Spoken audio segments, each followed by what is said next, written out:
Imagine hearing that a robot can actually get pregnant and give birth to a child. That headline alone sounds like something straight out of Black Mirror, but it exploded across news sites and social media recently. Clips and articles claimed that Chinese researchers have unveiled the world's first humanoid pregnancy robot, complete with an artificial womb inside its body. People rushed to share it, calling it the end of natural childbirth and the start of a new era where machines might replace human mothers. But what's really going on here? The claim from a company called Kaiwa Technology and a figure named Dr. Zhang Kefeng, who was described as a scientist connected to Nanyang Technological University in Singapore. According to reports, this pregnant robot could carry a fetus in an artificial womb and even deliver the baby. Some outlets said it would be ready by 2026, and the cost was listed at around 100,000 yen, or about $14,000 US. The story went viral almost instantly, but here's where things get interesting. When journalists started digging, they found serious red flags. For one, Nanyang Technological University confirmed that no researcher named Zhang Kefeng worked there, despite the claim. There were also no patents, no peer-reviewed papers, and no official records showing this robot even existed. Live Science, which fact-checked the story earlier this year, called it out as likely a hoax, a viral headline with no real technology behind it. Now, that doesn't mean the whole concept is pure fiction, because behind the buzzword pregnant robot is a very real area of science: artificial wombs, also known as ectogenesis. This is the idea of growing a baby outside a human body. It's not science fiction anymore. Back in 2007, researchers at the Children's Hospital of Philadelphia made headlines when they placed premature lambs inside what they called a biobag. It was a sealed, fluid-filled environment with tubes connected to a mimic and a placenta, providing nutrients and oxygen. The lamb fetuses actually continued developing, growing fur and practicing breathing movements. They survived for weeks in this setup, showing that partial gestation outside the body is possible, at least in animals. Since then, other countries like Japan, the Netherlands, and Australia have been conducting research on similar systems. Just last year, Japanese scientists reported progress in keeping embryos alive in artificial womb environments for short periods. These systems are still far from carrying a baby from conception to birth, but they're making incremental progress. And here's why the Chinese headline struck such a chord. China is facing a serious demographic crisis. In 2023, the country recorded its lowest birth rate on record, and its population actually declined for the second year in a row. The government has been encouraging couples to have more children, but fertility rates remain low.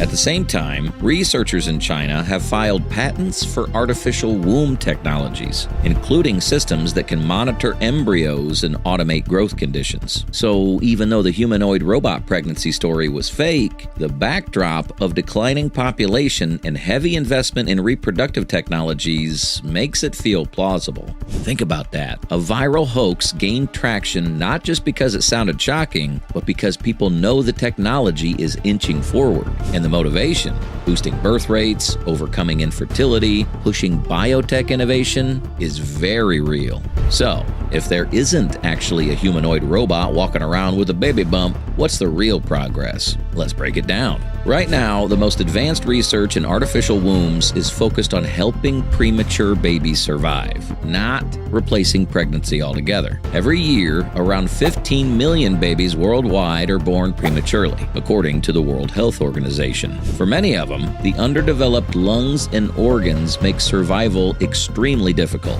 That's where artificial wombs come in. The Philadelphia team's biobag experiment with lambs was designed as a bridge between the mother's womb and the outside world. Instead of placing a fragile, extremely premature baby in an incubator, the idea is to continue gestation in a controlled, womb-like environment. That's a huge difference from growing a child entirely outside a human body. Still, the progress has been impressive. In Japan, researchers at Juntendo University have been working on similar systems. Their studies showed embryos developing in a rotating artificial womb chamber that simulates manipulates how amniotic fluid moves. And in the Netherlands, scientists at the Eindhoven University of Technology received European Union funding to build a prototype artificial womb for human use in neonatal intensive care units. These projects are in development right now. But here's the catch. No one has successfully brought a human fetus from conception to birth in an artificial womb.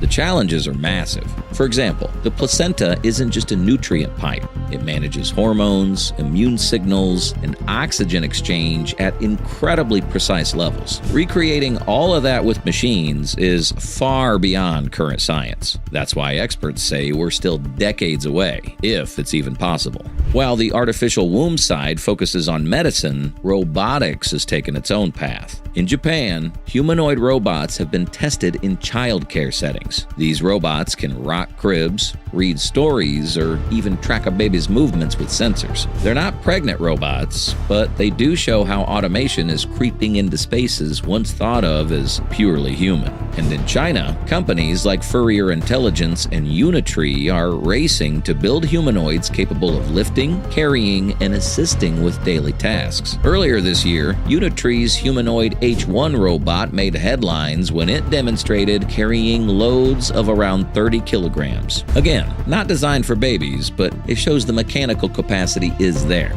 Pair that kind of hardware with artificial womb technology, and you can see why people quickly believed the viral pregnant robot headline. Now, let's zoom out. What does this story matter beyond shock value? Because the timing is hitting global nerves. Birth rates are falling not just in China, but in places like South Korea, Japan, and much of Europe. The United Nations projects that by 2050, 1 in 6 people worldwide will be over the age of 65. Governments are searching for ways to deal with shrinking workforces and rising healthcare needs. That makes technologies like artificial wombs, even if still theoretical, a hot topic in policy, not just in science labs. And while the science isn't there yet, the fact that countries are investing heavily in patents and prototypes shows how quickly this field is moving. Here's where things get complicated. Even though a fully pregnant robot doesn't exist today, just the idea sparks massive ethical and social debates. For one, what would it mean for women if machines could carry pregnancies? Some ethicists argue that artificial wombs could finally relieve women of some of the physical risks of childbirth, which remain dangerous in many parts of the world.